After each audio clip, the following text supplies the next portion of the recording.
Hi, welcome back to volume 4 of Life in the Lobby.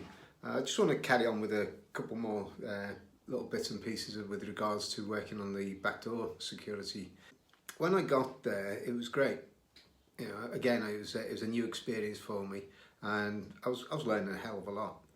But it could be very frustrating because we were stuck on the staff entrance. We were dealing with predominantly staff, obviously, but also contractors, etc. So we were very limited. We didn't have that much of an input within the actual main hotel. Ultimately, what my aim was to become part of the in-house hotel team. And I'm just trying to think off the top of my head who was working at the front of house at the time. We had Linda. Linda was and still is a beautiful lady. She was quite striking when I first went there. I'll be totally honest, I was a bit smitten with her. Linda was an ex-police officer from Cumbria, and she had a lot of experience, and she had a lot of fun in there. She still is a good friend of mine, and she became my mentor in a lot of cases.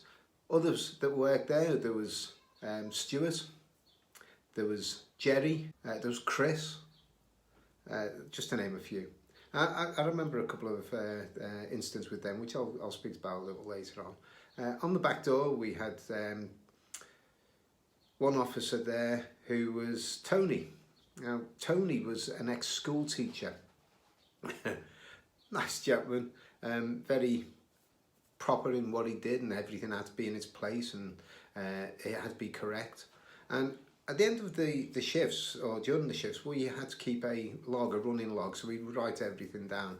Now, my education is not the best. Let's put it this way. I hated school, and I couldn't wait to get away from it. Because every time I did an entry in the log, in the duty logbook, I would fill it in, and I would put all my stuff in there. I'd go off shift, I'd come back in the next morning. If Tony had been on shift the night after or the shift after, I would find little underlines in red and spelling checked and spelling corrected, which is obviously going back to his teacher's days, which really pissed me off. I've got to admit, it was not good. And I was putting up with it, put up for a while, and in the end, it got to a point where half of the stuff was underlined in red, which wasn't good. You know, it didn't help me spelling a lot, but it really wound me up until I got to a point where I actually turned around to him and said, "Tony, you underline anything else in red and I will shove that pen so far, you won't sit down for a week." That seemed to do the job. It seemed to do the trick. He stopped underlining, and I think he was a bit more upset that he'd actually upset me. Tony was a great guy, and as I said, he was very efficient in what he did. He actually moved on from the security side of things, and he became the manager of the garage, which was a section of the company, the hotel, just across the road from the hotel, where we would look after the guests' cars. If they wished, if we didn't have room on the forecourt, they could pay for the cars to be safely secured in the garage. And it was a two-storey setup, 2 or 3, no, it was 2-storey. So we had a ground level and a lower ground level car storage. I was working over in the garage as the manager, and he'd been there a while. And one of the things that would happen is a guest would ask for the car to be parked, and Tony would come across, or the valets would take the car across to them. And on this occasion, Tony came over to the hotel, picked up this car, and it was a Lexus, a brand new Lexus. It was a lovely car, and he drove it across to the garage. Now, the garage was fairly tight in the number of cars it could hold safely, so he had to manoeuvre some vehicles around to accommodate this car. So he drove it downstairs to the basement side of it, the lower level, and he left the keys in the car because he needed to go back up to grab the keys of other vehicles so he could shuffle them around to fit the car in. Now, normally what he'd do is he would lock things up, or he'd take the keys with him, but for some reason on this occasion he didn't.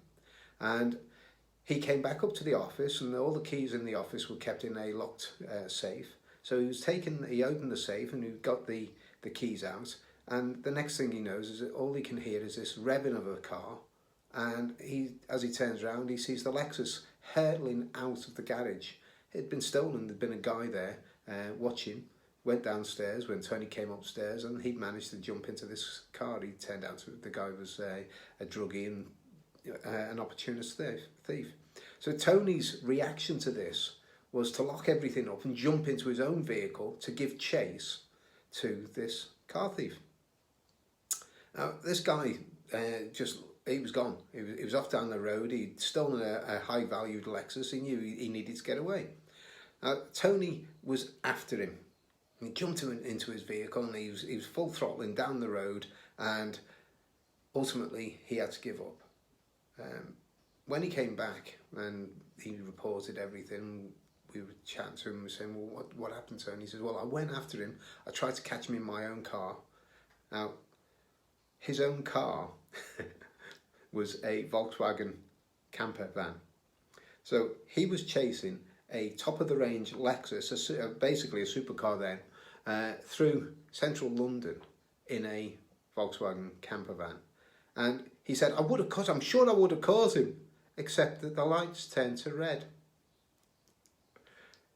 Tony was chasing a car thief who had no qualms about stealing a car, no qualms about jumping red lights, and probably no qualms about putting up a fight if Tony had ever caught him. But the thing that stopped him was the traffic lights. So Tony said, the lights turned red, I couldn't go through the red lights, I lost him, so I turned back. Great for Tony. The thought was there, but to be totally honest, what the hell would he have done if he'd have actually caught up with him? But that was just Tony, acting on impulse, as most of us do from time to time. Anyway, while I was on the back door, as I said, my ultimate aim was to work front of house. There was a position going as a night security officer, and the role that I managed to get was working from 6 in the evening till 2 in the morning.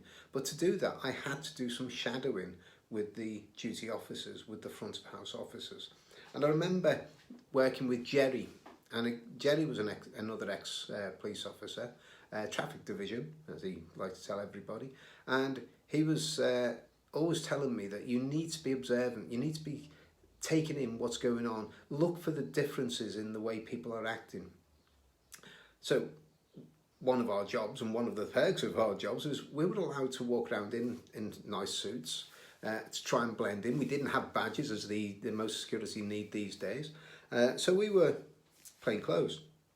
So we would try and blend in just to be in the background and watch and see what was happening.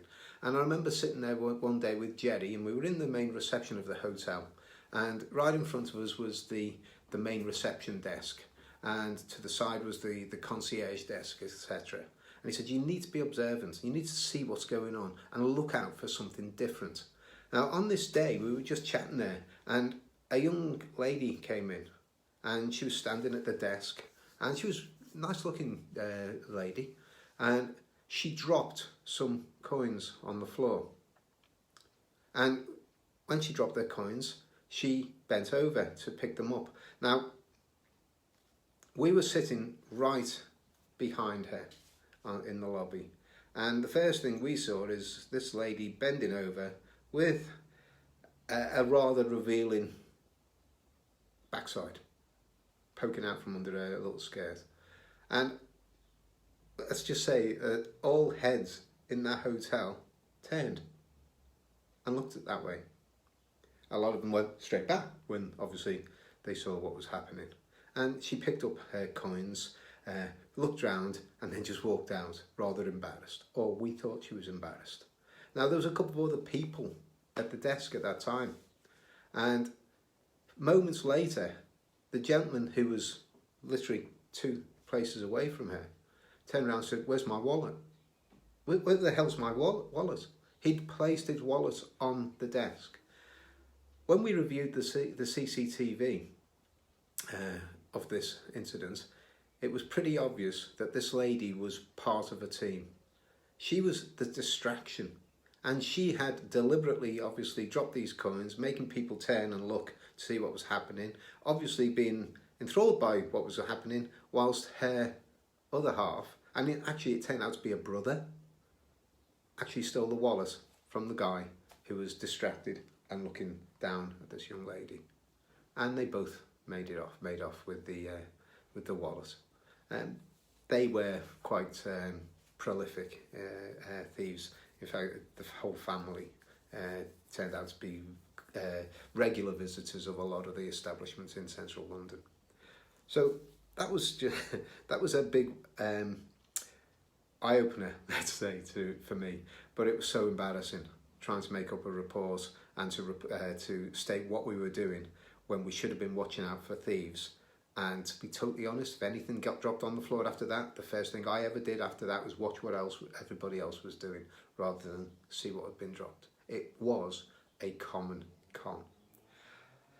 So shadowing with Jerry had its perks and its fun. I also remember doing some shadowing with Linda, and Linda, as I said, was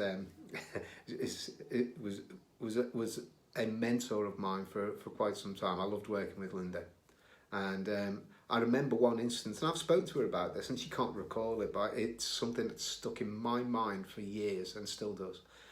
We used to have a massive ballroom in this hotel, really big. It's almost 2,000 people capacity. But back then in the 80s, the early 80s, fur coats were still the norm. So we would have the cloakrooms being manned, and people would be handing over these very expensive coats. And on this occasion, on this night, we got a call from the ladies' cloakroom stating that there was a lady and a gentleman causing a fuss there because she couldn't get her coat back. Now, the process was when they handed in their coats, their jackets, they would be given a ticket and it would be secured in the cloakroom, and on production of that ticket, then the coat would be handed back to them. Now, this lady had actually lost her ticket somewhere. Now, we were called down because the man was getting more and more irate because the staff would not allow him to get his jacket, even though, as far as he was concerned, he could see it. It's there. That's what he's doing. It's there. I can see it. So we went down there, and Linda took charge and she said, okay, I just need you to bear with us. What we would do in these circumstances is we would wait till the end of the evening. And if nobody came up with that ticket, and if the persons could identify it correctly, then we would return it. And he wasn't happy with this, and she wasn't happy because they wanted to go home. And it got to a point where we were saying, well, we can't just give you a coat on your say-so that this is your coat, your property. Is there any way we can identify it? What make is it? What design is it? Is there anything in the pockets, etc.? And he was getting more and more frustrated. He was obviously drunk. Now, the counter was about waist height, stopping people from just walking behind. But this gentleman, again, was being very, very childish, to be honest.